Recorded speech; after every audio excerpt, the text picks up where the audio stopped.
22, versets 40 à 42.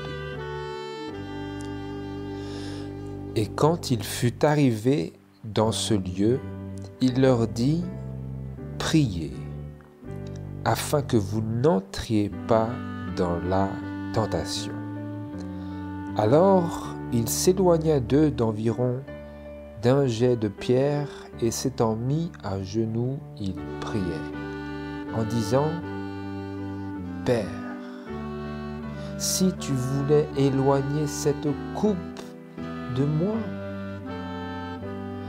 toutefois que ma volonté ne se fasse point, mais la tienne. »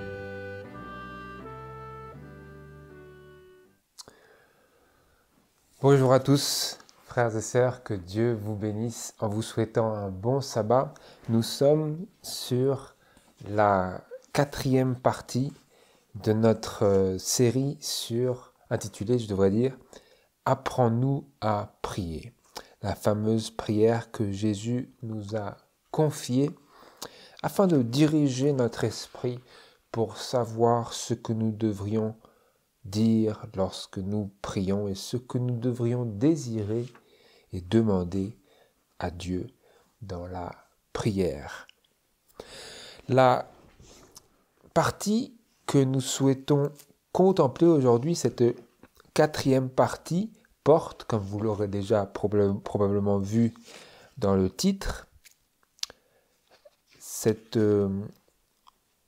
passage que nous avions vu, premièrement lu dans Luc chapitre 11, versets 1 à 2, tout particulièrement le verset 2, je le relis pour nous ici. Un jour que Jésus était en prière en un certain lieu, après qu'il eut achevé de prier, un de ses disciples lui dit, « Seigneur, enseigne-nous à prier, comme Jean l'a aussi enseigné à ses disciples. » Et il leur dit, « Quand vous priez, dites. Quand vous priez, dites. Notre Père qui est au ciel, que ton nom soit sanctifié, que ton règne vienne, que ta volonté soit faite sur la terre comme au ciel. »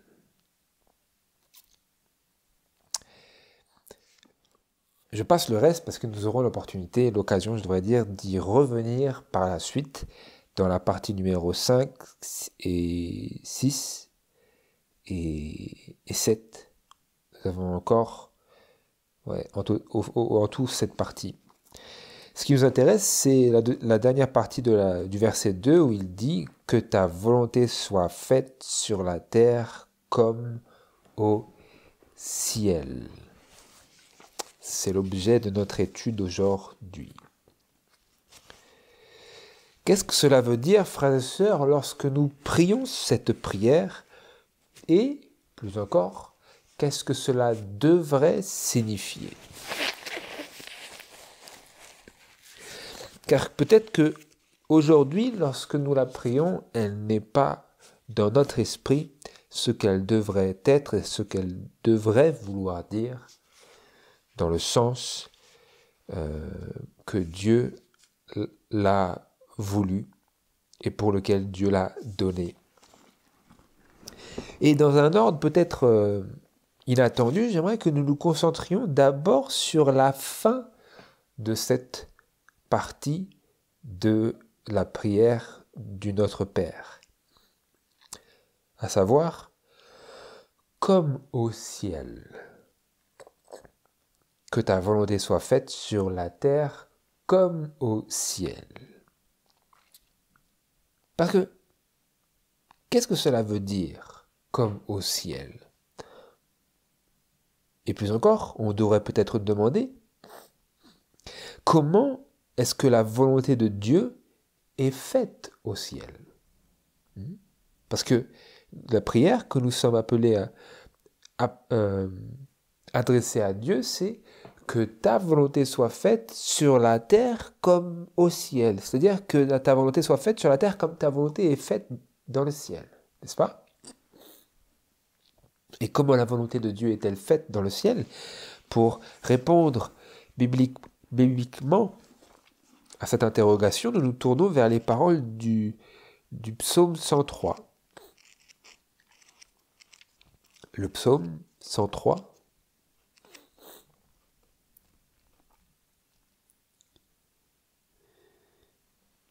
versets 20 et 21,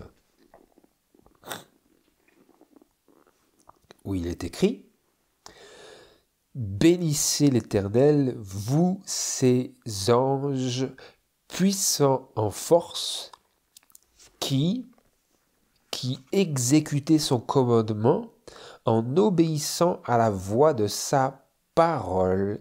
Bénissez l'Éternel, vous toutes ses armées, qui êtes ses serviteurs et qui faites sa volonté. Bénissez l'Éternel, vous toutes ses œuvres, etc., dans tous les lieux de son empire. Qu'est-ce qui est déclaré par la parole de Dieu au sujet des anges et de ce qu'ils font dans le ciel? Je le relis: bénissez l'Éternel, vous ses anges puissants en force, bénissez-le, nous dit la parole de Dieu, exprime le psalmiste. Vous qui exécutez son commandement, exécutez son commandement, en obéissant à la voix de sa parole. Bénissez l'Éternel, vous toutes ses armées, les armées du ciel, ce sont les anges, encore une fois, vous toutes ces armées qui êtes ses serviteurs et qui faites sa volonté. N'est-ce pas? Les anges de Dieu dans le ciel font la volonté de Dieu. Vous qui êtes ses serviteurs et qui faites sa volonté. Les anges de Dieu sont les serviteurs de Dieu. Je crois que d'ailleurs c'est dans Hébreux chapitre 1, verset... quel verset je ne sais pas, qui nous dit que les anges sont des ministres. Voyons voir si j'arrive à le trouver. Ministre, oui c'est ça. Chapitre 1, Hébreux chapitre 1, verset 6, et ailleurs, quand il introduit dans le monde le premier engendré, il dit que tous les anges de Dieu l'adorent, et quant aux anges, il dit, il fait de ses anges des esprits et de ses ministres une flamme de feu. Les anges sont les serviteurs, les ministres du Seigneur. Et il est écrit à leur sujet qu'en tant que ses serviteurs, ils font sa volonté. Donc, comment la volonté de Dieu est-elle faite au ciel? Elle est faite par ses anges. Et pour nous donner un ordre d'idée, parce que c'est déterminant vis-à-vis de la manière dont nous sommes nous-mêmes appelés à désirer et à prier que la volonté de Dieu soit faite sur la terre, comment les anges font-ils la volonté de Dieu au ciel? Selon ces paroles que nous lisions dans le psaume, nous lisons: bénissez l'Éternel, vous ses anges puissants en force, qui exécutez son commandement. Les anges font la volonté de Dieu dans le sens où ils exécutent son commandement, ils sont des serviteurs, ils font partie de son armée dont lui est le Seigneur et le commandant. Parce que cela va de soi. S'il a un commandement et qu'ils sont ses armées, il doit être leur commandant en chef, n'est-ce pas? Et eux, en tant que ses serviteurs, et pas simplement ses serviteurs, mais ses enfants, comme l'esprit de prophétie nous l'indique, car les anges ne sont pas simplement des serviteurs, mais bel et bien des enfants. En tant que ses serviteurs et en tant que ses enfants, ils exécutent son commandement, font sa volonté, obéissent à la voix de sa parole. Donc si nous voulons nous-mêmes et que nous prions que la volonté de Dieu soit faite sur la terre comme elle est au ciel, nous devrions nous inspirer de la manière dont les anges font la volonté de Dieu au ciel, à savoir qu'ils obéissent à la voix de sa parole. Nous devrions faire la volonté de Dieu en obéissant à sa voix dans sa parole. Ça nous aide. Ça nous facilite la tâche, n'est-ce pas?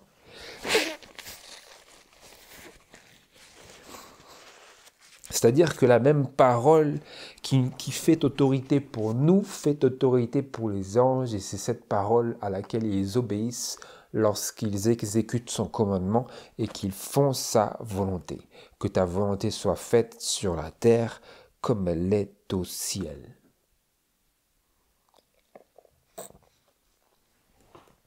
J'aimerais lire ici en élargissement la citation suivante qui se trouve dans Faith and Works, la foi et les œuvres, à la page 23 et au paragraphe 1er, où il est écrit ceci, toujours par rapport aux anges d'ailleurs. Dans le ciel, les anges de Dieu qui n'ont jamais péché font sans cesse sa volonté. Dans tout ce qu'ils font pour leur mission de miséricorde envers notre monde, protégeant, guidant et gardant l'ouvrage de Dieu depuis des siècles, tant les justes que les injustes, ils peuvent véritablement dire « Tout est à toi, de ta main nous vient ce que nous te donnons. » Si seulement l'œil humain pouvait voir le service des anges, si l'imagination pouvait saisir et s'attarder sur le riche et glorieux service des anges de Dieu et sur les conflits dans lesquels ils s'engagent au nom des hommes pour les protéger, les guider, les gagner et les arracher au piège de Satan, combien différents seraient notre comportement et notre sentiment religieux. Si nous pouvions voir tous les conflits dans lesquels il s'engage afin de nous protéger, nous guider, nous gagner et nous arracher au piège de Satan, si nous pouvions voir comment les anges de Dieu font la volonté de Dieu, quel serait notre comportement et notre sentiment religieux, n'est-ce pas? Plus encore, j'aimerais lire la déclaration suivante qui se trouve dans l'Histoire de la rédemption à la page 28 et au paragraphe 2, où nous apprenons ceci vis-à-vis de cette même volonté de Dieu qui, pour un temps, fut commencée à être faite sur la terre comme elle avait été faite au ciel par nos premiers parents. Vous le lisez ici, voilà ce qui nous est écrit. Adam et Ève assurèrent les anges qu'ils ne désobéiraient jamais à l'ordre explicite de Dieu. L'ordre explicite de Dieu. Le commandement. La voix de sa parole. Adam et Ève assurèrent les anges qu'ils ne désobéiraient jamais à l'ordre explicite de Dieu, car ils éprouvaient le plus grand plaisir à faire sa volonté. Les anges se joignirent à eux pour faire entendre les saintes harmonies d'une musique mélodieuse. Et tandis que leurs hymnes s'élevaient au-dessus du paradis de Dieu, Satan entendait ces accents de joyeuse adoration destinés au Père et à son Fils.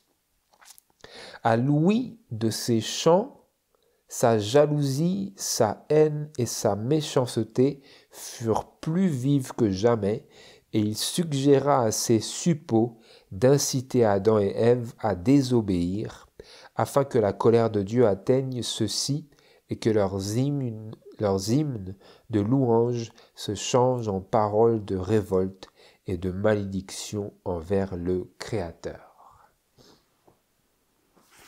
Vous voyez ici la première atteinte de l'ennemi à l'accomplissement de cette prière que Jésus nous a donnée il y a 2000 ans, que la volonté de Dieu soit faite sur la terre comme elle l'est au ciel.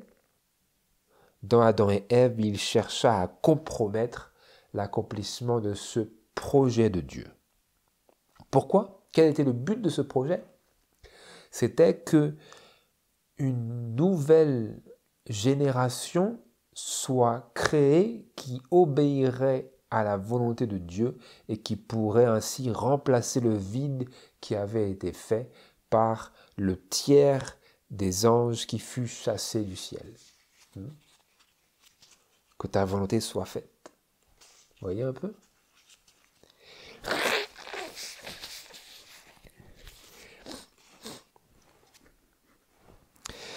Et donc, comme je l'ai marqué ici, la volonté de Dieu était faite sur la terre jusqu'à ce que nos premiers parents cèdent leur volonté à Satan pour faire sa volonté.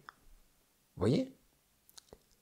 Quand ont-ils fait sa volonté? Lorsque Ève a soumis sa volonté à celle du serpent, en faisant ce que le serpent lui suggéra, quoiqu'il lui suggéra cela par ruse, elle finit quand même par faire la volonté du diable plutôt que de faire la volonté de Dieu.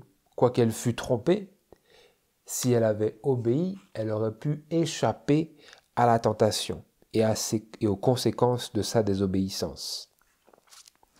Et si vous allez avec moi dans 2 Corinthiens chapitre 11, verset 3, nous élargissons cette pensée. Dans 2 Corinthiens chapitre 11, verset 3, il est écrit « Mais je crains que, comme le serpent séduisit Ève par sa ruse, vos pensées ne se corrompent aussi en se détournant de la simplicité qui est en Christ. »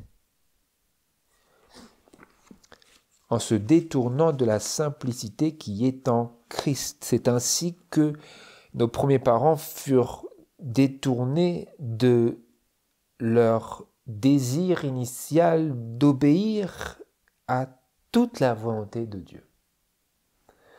Initialement, c'est ce qu'ils avaient dit aux anges qu'ils feraient, mais c'est ce qu'ils n'ont finalement pas fait lorsqu'ils ont cédé la volonté à Satan.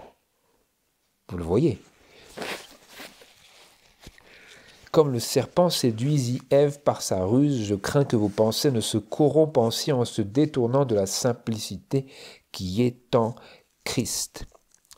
La volonté de Dieu est simple, mais les ruses du diable cherchent à nous détourner de la simplicité de l'obéissance à Dieu vers des chemins de traverse afin que nous puissions, en goûtant à l'arbre de la connaissance non seulement du bien, mais du bien et du mal, que nous puissions nous détourner de l'accomplissement de cette prière de Jésus phare, dans laquelle il disait, et il cherchait à nous faire également prier, à nous faire vivre, afin que nous accomplissions cette prière qui disait « Que ta volonté soit faite sur la terre comme au ciel. » Vous voyez ? Et donc, à la lumière de l'échec de nos premiers parents, que nous connaissons si bien, et qui est exprimé en passant dans ce passage de 2 Corinthiens chapitre 11, verset 3, quelle est désormais la difficulté qui se présente à nous après avoir été nous-mêmes assujettis à la volonté d'un autre que Dieu? Non, parce que la difficulté à laquelle étaient confrontés nos premiers parents, elle était différente de celle à laquelle nous sommes confrontés désormais, maintenant que notre volonté a été assujettie à la volonté d'un autre que Dieu, avec tous ces siècles de dégradation et de dépravation morale et de dégringolement dans la capacité à désirer, à faire le bien de par la faiblesse de notre chair humaine. Quelle est maintenant la difficulté qui se présente à nous et à laquelle nous sommes confrontés? Vous la voyez exprimée en partie dans le passage de Romains chapitre 7. Romains chapitre 7. Romains chapitre 7 et versets 18 à 20, il est écrit: vous avez ici l'apôtre Paul qui parle d'une expérience que le chrétien fait. Pas l'inconverti, mais le converti. Il dit, je me concentre sur le plus important ici pour aller droit au but, il dit, car je sais que le bien n'habite point en moi, c'est-à-dire dans ma chair, parce que j'ai la volonté de faire le bien, mais je ne parviens pas à l'accomplir, car je ne fais pas le bien que je veux, mais je fais le mal que je ne veux pas. Que si je fais ce que je ne veux pas, ce n'est plus moi qui le fais, mais c'est le péché qui habite en moi. Nous sommes en train de réfléchir à la volonté de Dieu ici, dans l'objectif et dans notre lecture. Que disait l'apôtre Paul ici? Lui à qui avait été révélée toute la gloire de la loi telle qu'elle est en Jésus-Christ, telle qu'il exprimait ici au verset 8, mais le péché, au verset 7, que dirons-nous donc? La loi est-elle péché? Nullement, au contraire, je n'ai connu le péché que par la loi, car je n'eusse point connu la convoitise si la loi n'eût dit « Tu ne convoiteras point », mais le péché, prenant occasion du commandement, a produit en moi toutes sortes de concupiscences, car sans la loi, le péché était mort. Pour moi, autrefois sans loi, je vivais, mais le commandement étant venu, le péché a repris vie, et moi, je suis mort. Mais alors réfléchissez, parce que l'apôtre Paul, qui était jadis Saul ou Saül, je ne sais plus, était un pharisien, un hébreu des hébreux, pharisien selon la loi, etc. Il faisait toutes ces choses qu'il fallait faire. Il persécuta l'église de Christ. C'est d'ailleurs pour cela qu'il se dirigeait vers Damas. Seulement, il dit au sujet de lui-même, moi, verset 9, pour moi, autrefois sans loi. Vous voyez? Donc il avait une connaissance de la loi, mais ce n'est pas avant qu'il ait la connaissance de Jésus-Christ que la loi prit occasion du commandement pour produire en lui toutes sortes de concupiscences, comme c'est marqué au verset 8. La connaissance de la loi n'était pas là qu'il avait avant de connaître le Seigneur Jésus, qui lui apparut sur le chemin de Damas, n'était pas la connaissance qui fut ensuite la sienne lorsqu'il eut la connaissance du caractère de Dieu tel que révélé en Jésus-Christ. Alors, la loi vint, le péché reprit vie, verset 9, et moi, dit-il, je suis mort. Vous voyez? Et c'est en lien avec cette expérience-là qu'il commença à faire après avoir été confronté à la réalité de Jésus-Christ.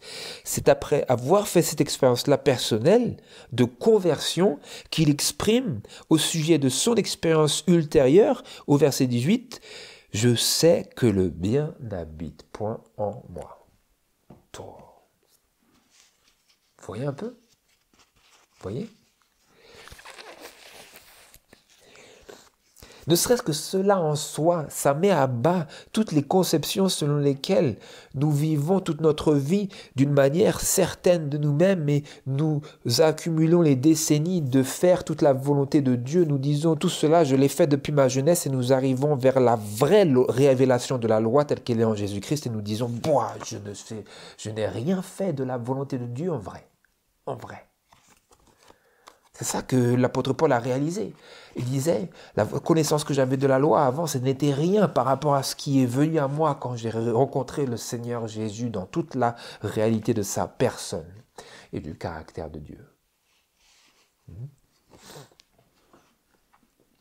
Il disait, le bien n'habite point en moi. Je ne peux pas faire, selon ma chair, je ne peux pas faire le bien. Il n'habite point en moi. Et que disait-il pour nous éclairer, parce que c'est aussi son objectif ici par l'Esprit de Dieu? Il dit, parce que j'ai la volonté de faire le bien. Mais je ne parviens pas à l'accomplir. Car je ne fais pas le bien que je veux, mais je fais le mal que je ne veux pas.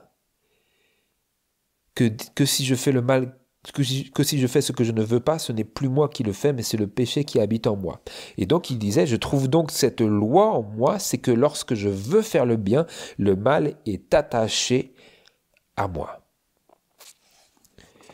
Donc cela nous permet de répondre à la question que je vous avais posée, à savoir quelle est désormais la difficulté qui se présente à nous après que nous ayons été assujettis à la volonté d'un autre que Dieu. Ce qui est le cas de notre race depuis la chute de nos premiers parents.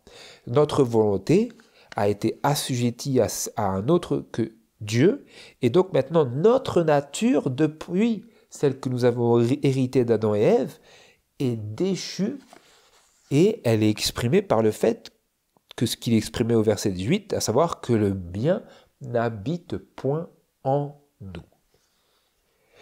Nos premiers parents auraient pu dire l'inverse, à savoir que le bien habitait en eux, mais que par leur négligence, surtout par la négligence d'Ève, ils désobéirent et se virent, pour ainsi dire, transformés dans leur nature, en une nature dans laquelle le bien n'habitait désormais plus. Ils avaient perdu leur robe d'innocence, comme on le voit dans l'esprit de prophétie. Dans Patriarche et Prophète, il est écrit qu'ils ont perdu cette robe d'innocence, de lumière, et que ensuite, c'est pour cela d'ailleurs qu'ils ont dû se couvrir de feuilles de figuier. Ensuite, Dieu les couvra tout simplement de robes de peau pour couvrir toute leur nudité. Et cela démontre qu'ils perdirent leur innocence, et en perdant leur innocence, ils perdirent également le bien qui était en eux. Et ils nous transmirent par héritage génétique, l'hérédité, cette nature déchue qui est égale aujourd'hui la nôtre, et par laquelle l'apôtre Paul lui-même en son temps, même si c'était il y a 2000 ans, pouvait lui-même exprimer « le bien n'habite point en moi ».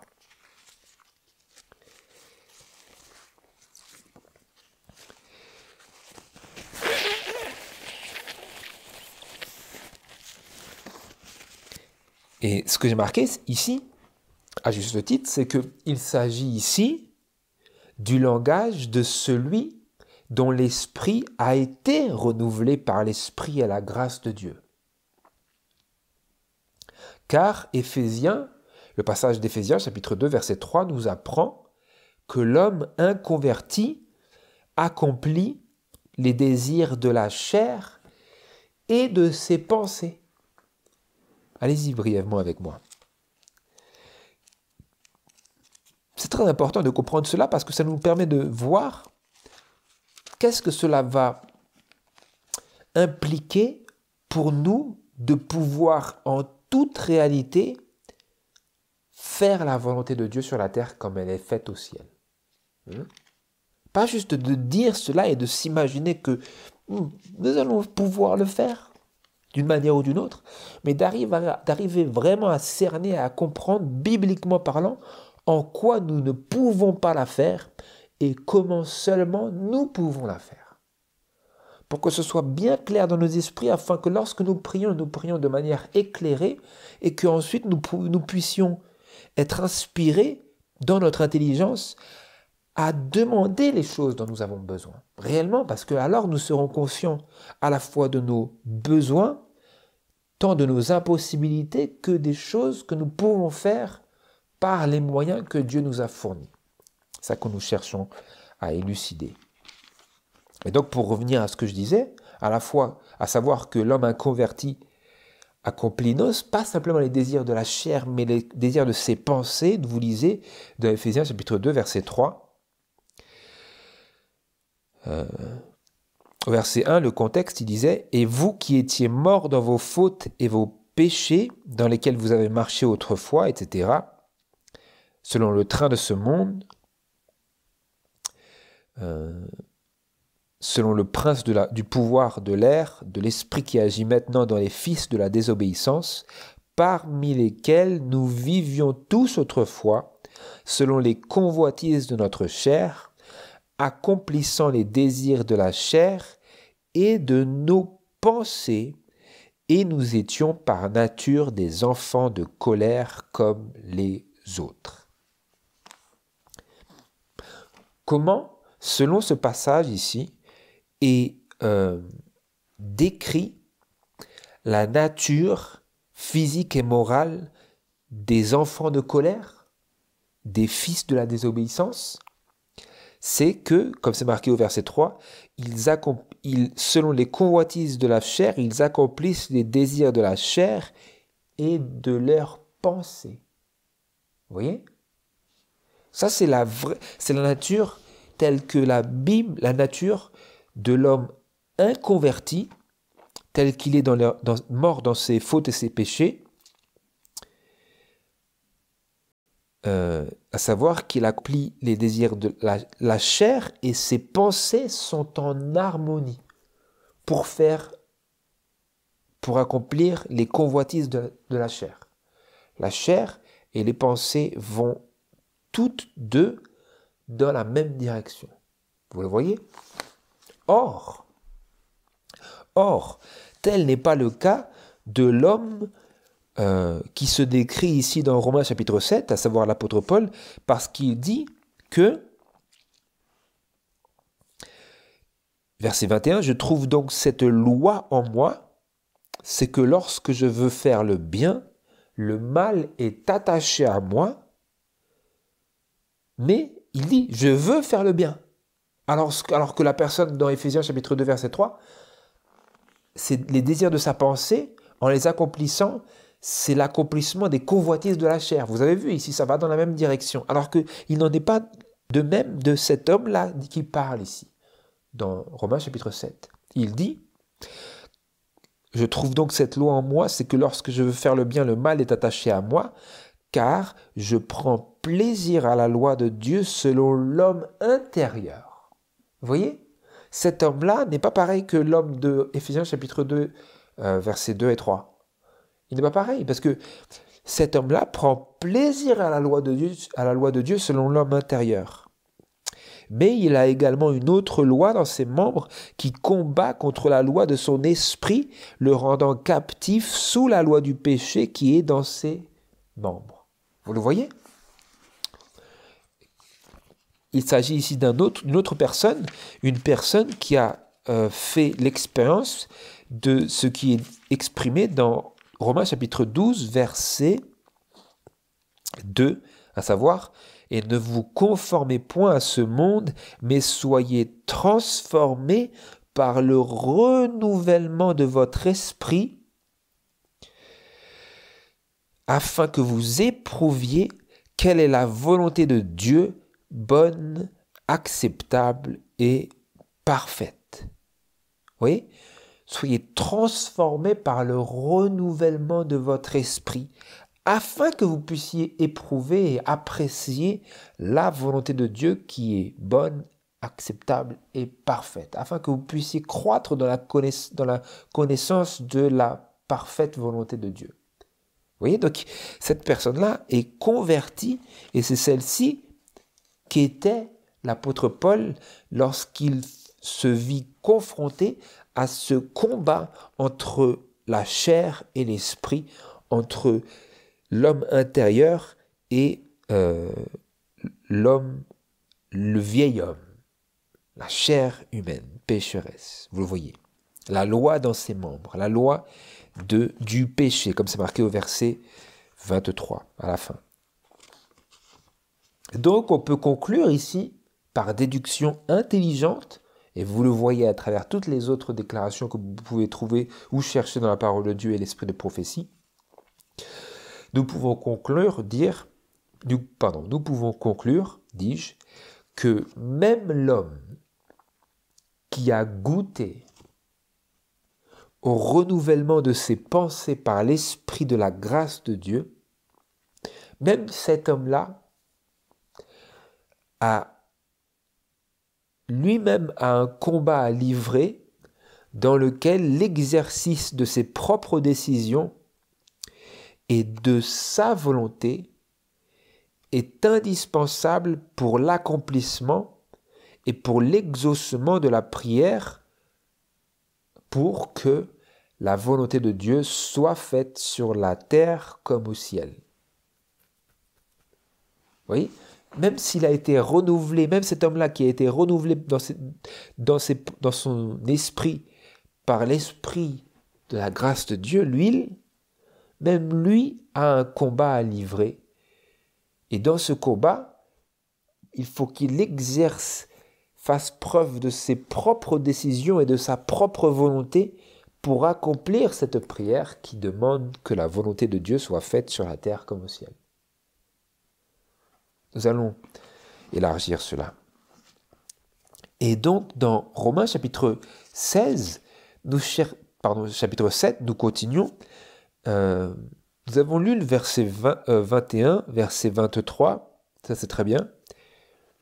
Et nous voulons continuer par le verset 24 et 25 pour savoir quel échappatoire et quelle solution est exprimée par l'apôtre Paul et je devrais dire, à ce conflit-là, qu'il exprime ici à partir du verset 7. Il commence à parler de ce conflit entre la loi dans ses membres et son désir de faire le bien, mais qu'il ne peut pas réellement accomplir parce qu'il voit que sa nature va à l'encontre de son désir. Vous voyez ? Et donc, que dit-il, qu'exprime-t-il comme échappatoire et comme solution à cette impasse dans laquelle il se trouve en tant même comme qui a été converti et dont les pensées ont été renouvelées parce qu'il exprime il prend plaisir à la loi de Dieu selon l'homme intérieur. Quel est l'échappatoire et la solution ? Il l'exprime ici au verset 24. Au verset 23, nous avons lu, il dit « Je vois cette autre loi dans mes membres qui combat contre la loi de mon esprit. » N'importe quel chrétien peut attester de ce combat entre, d'une part, le désir de faire la volonté de Dieu qui est juste, pure, bonne, agréable, parfaite, etc., etc. Et d'un autre côté, une loi, une motricité dans notre nature qui cherche à satisfaire un autre désir contraire. Une dynamique opposée qui est également active. C'est ça qu'il exprimait. Une autre loi dans mes membres qui combat contre la loi de mon esprit et qui me rend captif sous la loi du péché qui est dans mes membres. Captif, il se sentait esclave de cette dynamique opposée dans sa nature duelle entre son esprit renouvelé et converti et sa chair, sa nature humaine avec ses passions, ses désirs, ses convoitises, etc., etc. Et que disait-il ? Il disait « Ô misérable homme que je suis, qui me délivrera du corps de cette mort ?» Ou comme c'est marqué dans notre version, « Qui me délivrera de ce corps de mort ?» C'est un corps de mort parce que le salaire du péché, c'est la mort. Et si c'est un corps qui mène à et qui nous rend esclaves à la loi du péché, c'est un corps qui mène à la mort, c'est un corps de mort. Vous voyez ce qu'il exprime ici ? C'est l'expression d'un juif qui connaît parfaitement les rouages de la nature humaine tels que la parole de Dieu la révèle, et il dit « Qui me délivrera de ce corps de mort ?» Et il sait que le péché est inséparable à la mort parce que Dieu, dans Genèse chapitre 2 disait à nos premiers parents que le jour où vous mangerez de cet arbre, que tu mangeras de cet arbre, certainement tu mourras. Le péché, depuis la Genèse, est comme cela avec la mort. La mort et le péché sont inséparables. L'un ne peut aller sans l'autre. Là où le péché est, la mort est. Là où la mort est, c'est que le péché a été. Qui me délivrera de ce corps de mort ? Et que dit-il ? Verset 25. Que dit-il ? Réalistement, d'une manière tout à fait réaliste, Je rends grâce à Dieu par Jésus-Christ, notre Seigneur. Je suis donc assujetti moi-même par la pensée à la loi de Dieu, mais par la chair à la loi du péché. Donc il dit, il n'a pas changé la donne, il dit, le fait est que ça ne peut pas être changé. Ce combat sera toujours là tant que je suis dans ce corps de mort. Je serai toujours confronté à ce combat, mais il dit, je rends grâce à Dieu par Jésus-Christ, notre Seigneur. Pourquoi dit-il, je rends grâce à Dieu? Est-ce que cela veut dire, bon, j'ai toujours les mêmes problèmes, j'échoue, je ne fais pas la volonté de Dieu, mais je rends grâce à Dieu? C'est pas ça que ça veut dire. Il dit, je rends grâce à Dieu parce que j'ai été délivré de cette dynamique dans laquelle je suis sans cesse assujetti à la volonté de la chair et de l'homme et du péché. Il dit, je rends grâce à Dieu parce que j'ai trouvé une issue. Comment? Par Jésus-Christ notre Seigneur. Qu'est-ce que cela veut dire? Qu'est-ce que cela veut dire lorsqu'il dit, je rends grâce à Dieu par Jésus-Christ? Allez-y avec moi dans Luc chapitre 22. Luc chapitre 22, versets 39 et 42, c'était dans notre lecture biblique, mais cette fois-ci légèrement élargie. Luc 22, verset 39, je lis. Puis Jésus étant sorti, s'en alla selon sa coutume à la montagne des Oliviers, et aussi ses disciples le suivirent. Et quand il fut arrivé dans ce lieu, il leur dit, « Priez, afin que vous n'entriez point dans la tentation. » Alors il s'éloigna d'eux d'environ d'un jet de pierre, et s'étant mis à genoux, il priait en disant, « Père, si tu voulais éloigner cette coupe de moi, toutefois, que ma volonté ne se fasse point, mais la tienne. Toutefois, que ma volonté ne se fasse point, mais la tienne. Qu'est-ce qui est en Jésus-Christ qui nous fournit à la fois l'inspiration et la force pour, je cite, faire le bien en dépit de cette autre loi dans nos membres? Qu'est-ce que Jésus ici nous révèle dans son exemple de ses souffrances, de sa vigilance et de ses prières? Il disait, alors qu'il désirait être délivré de cette vocation à porter le péché du monde entier, que disait-il? Non pas, j'ai envie que cette coupe soit éloignée de moi, je ne veux pas la boire. Toutefois, non pas ma volonté, que ma volonté ne se fasse point, mais la tienne. Mais la tienne.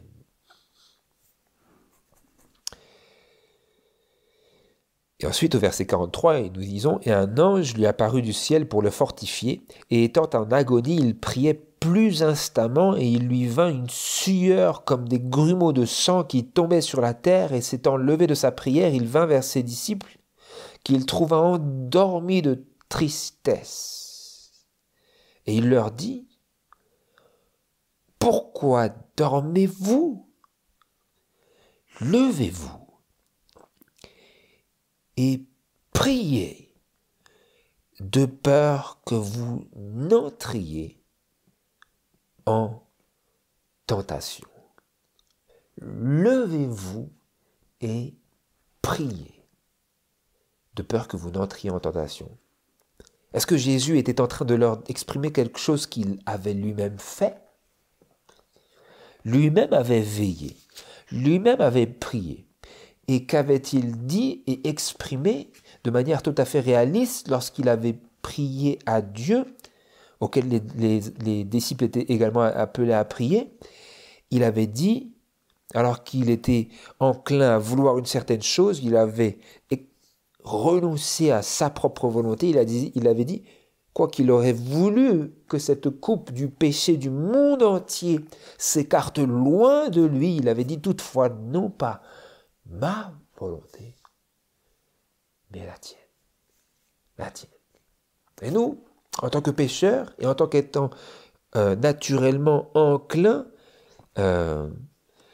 selon la loi du péché, assujettis selon la loi du péché, au péché même,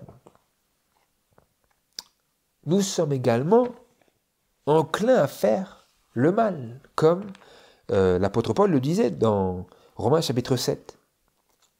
Et nous avons cette révélation en Jésus de la soumission à Dieu afin de pouvoir faire le bien que nous voulons faire, mais que nous n'avons pas la force de faire. Le moyen est le renoncement. Le renoncement. C'est par le renoncement dont Jésus nous a été donné en exemple, et à travers son exemple, il nous est donné une puissance, qui est la puissance du Saint-Esprit, qui était la sienne également, afin que nous puissions faire exactement ce qu'il a fait. Comme c'est marqué dans Éphésiens chapitre 2, verset 10, nous sommes son ouvrage créé en Jésus-Christ pour les œuvres qu'il a préparées d'avance afin que nous y marchions. Les œuvres sont préparées en Jésus-Christ et par le Saint-Esprit si nous suivons l'exemple de Jésus en disant « Je suis enclin à faire ça, mais j'ai envie de faire ta volonté. Et donc maintenant, je vais décider. Maintenant, je vais décider de faire ta volonté. » C'est d'ailleurs, j'aurais dû avoir cette citation qui nous dit dans Child Guidance à la page 209 que la volonté est une force. La volonté est la force déterminante dans l'homme pour le bien ou pour le mal. Donc, comme l'apôtre Paul disait, d'un côté, selon la pensée, je suis... nous y repartons. Dans Romains chapitre 7, verset 25, il disait « Je suis donc assujetti moi-même par la pensée à la loi de Dieu, mais par la chair à la loi du péché. » Vous voyez?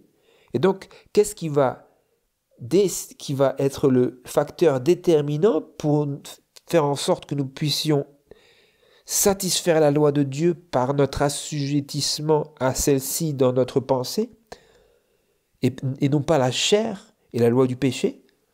C'est la faculté de choix et de décision. C'est comme un gouvernail.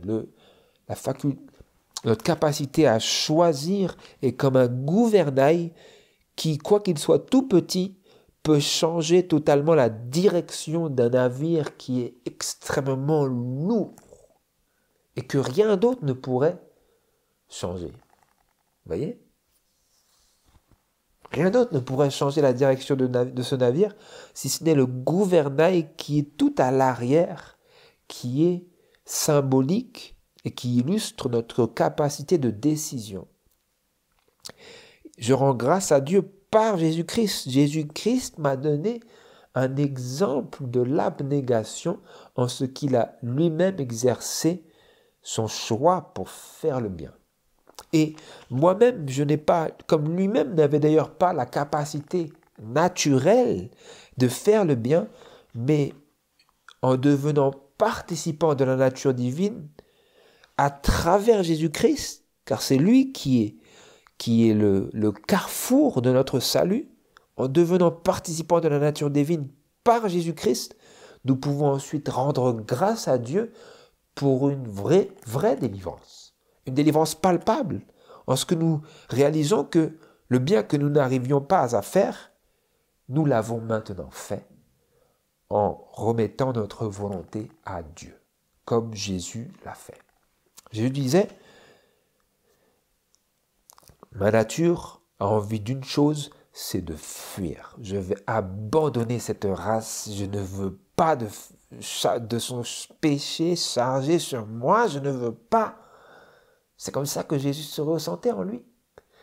Il ne voulait pas faire le bien. Sa nature ne voulait pas faire cela, ne voulait pas faire ce sacrifice. Et nous, naturellement, nous également, notre nature ne veut pas faire le sacrifice de nous-mêmes pour faire la volonté de Dieu. Et donc, c'est ainsi que nous pouvons et nous sommes appelés à suivre son exemple, à marcher dans ses traces, afin que nous puissions faire la volonté de Dieu qui, jusqu'alors, il nous était impossible de faire. Et donc, ce que j'ai marqué, c'est que Jésus nous a donné un exemple de l'abandon à Dieu, de notre volonté naturelle, afin de faire et d'accomplir la volonté de Dieu. Plus encore, en Jésus-Christ, nous avons une révélation divine du caractère de Dieu, dans son abnégation et son obéissance au Père. Et c'est en recevant et en reproduisant dans notre propre vie cette obéissance que nous pouvons, avec l'apôtre Paul, rendre grâce à Dieu pour la délivrance de l'esclavage à la loi du péché qui agit dans nos membres.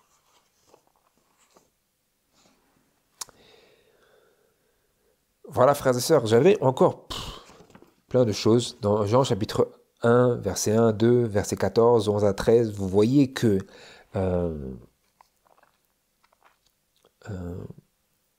lorsque nous avons la parole de Dieu en nous, telle que la parole de Dieu a été faite chair et a habité parmi nous, au verset 14 de Jean chapitre 1, cette parole de Dieu faite chair en nous sera le moyen de notre salut.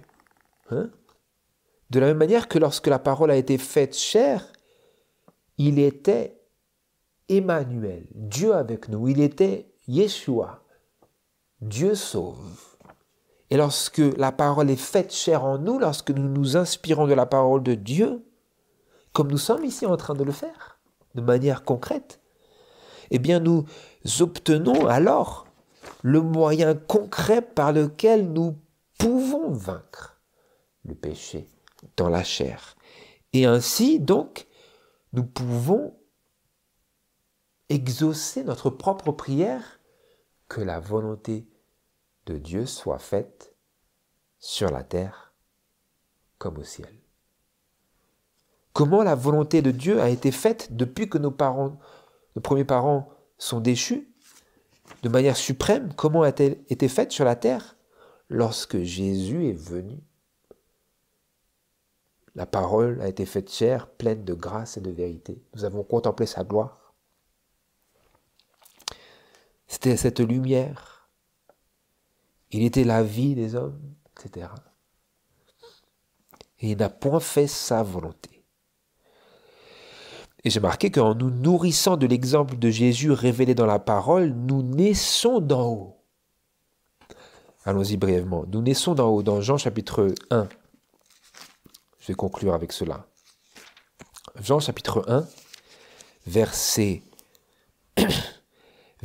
11 à 13. La parole, cette lumière, la véritable lumière, il est venu chez les siens, et les siens ne l'ont point reçu, mais à tous ceux qui l'ont reçu, il leur a donné le pouvoir, pas juste le droit, mais le pouvoir de devenir les enfants de Dieu, savoir à ceux qui croient en son nom, ceux qui ne sont point nés du sang, ni de la volonté de la chair, ni de la volonté de l'homme, mais de Dieu. Ceux qui sont nés non de la volonté de la chair, ni de la volonté de l'homme, ni du sang, mais de Dieu. Ceux qui sont nés de nouveau, Dieu leur a donné ceux qui reçoivent Jésus-Christ, qui l'acceptent dans son autorité, à la fois sur nos péchés et sur nos échecs, pour nous donner la victoire, il leur a donné le pouvoir de devenir les enfants de Dieu. Il leur a donné le pouvoir d'être nés de nouveau, afin de pouvoir faire sa volonté. Ils ne sont pas nés du sang, ni de la volonté de la chair, ni de la volonté de l'homme, mais de Dieu. Comme Jésus disait à Nicodème, si tu ne nais d'en haut, tu ne peux entrer, tu ne peux voir le royaume de Dieu. Si tu ne nais d'eau et d'esprit. L'eau, c'est la représentation non seulement du baptême, mais de la parole de Dieu. La parole de Dieu avec l'Esprit de Dieu est censée nous donner une nouvelle naissance, et par cette nouvelle naissance, nous renaissons en nouveauté de vie pour faire non plus notre volonté, mais la volonté de Dieu. Et toutes ces choses sont liées les unes aux autres et nous permettent d'avoir un concept plus tangible du sens de la prière que Jésus a placé sur nos lèvres en tant qu'un modèle des prières et de l'esprit qui devrait nous animer lorsque nous nous adressons à Dieu. Frères et sœurs, je prie, j'espère que cette méditation vous aura été profitable, enrichissante et puissions-nous nous inspirer. Je vais fournir plein de citations que je n'ai pas eu le temps de lire aujourd'hui, comme à mon habitude dans la description. Et puissions-nous nous inspirer à la fois de ces révélations que nous avons traversées dans la parole de Dieu aujourd'hui et de celles qui sont également fournies dans les déclarations de l'esprit de prophétie pour